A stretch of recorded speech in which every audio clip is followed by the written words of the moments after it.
Dans l'accompagnement que j'ai pu effectuer auprès de ces jeunes musiciens, c'est vrai que j'ai été très touchée par la qualité de la rencontre. Je crois que ce sont des temps très forts de partage, au-delà des mots, au-delà de ce que l'on peut même mettre en mots, puisque ce sont souvent des personnes âgées qui ont perdu la capacité de s'exprimer. Et je pense qu'effectivement, comme dit le poète, la musique est la parole la plus profonde de l'âme. Je crois que quelque chose de l'ordre de l'émotion apparaît et naît d'une façon très forte. Oui, je me souviens d'une dame très âgée que je ne connaissais pas puisque je suis arrivée dans le service pour accompagner les musiciens. Cette femme était dans son lit, les yeux fermés, accrochée aux barrières. Et les deux jeunes musiciens sont entrés avec leur flûte.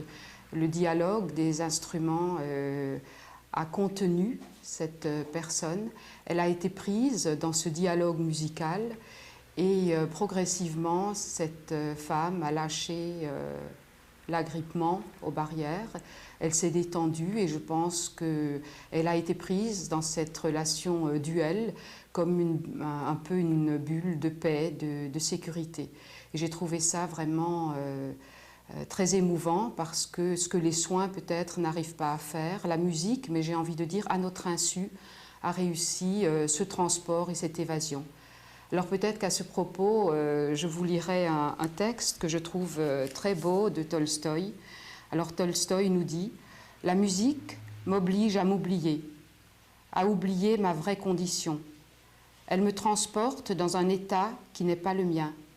Sous l'influence de la musique, j'ai l'impression que je suis ce qu'en réalité je ne suis pas, que je comprends ce que je ne comprends pas, que je peux ce que je ne peux pas.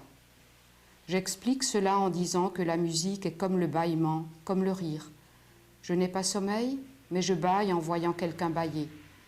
Je n'ai aucune raison de rire, mais je ris en entendant quelqu'un rire. La musique, elle, me transporte d'emblée, immédiatement dans l'état d'âme où se trouvait celui qui l'a écrite. Je pense que dans ce sens, la musique est ravissement, qu'elle ravit, qu'elle permet à la personne de s'évader dans un ailleurs, un monde qui lui appartient.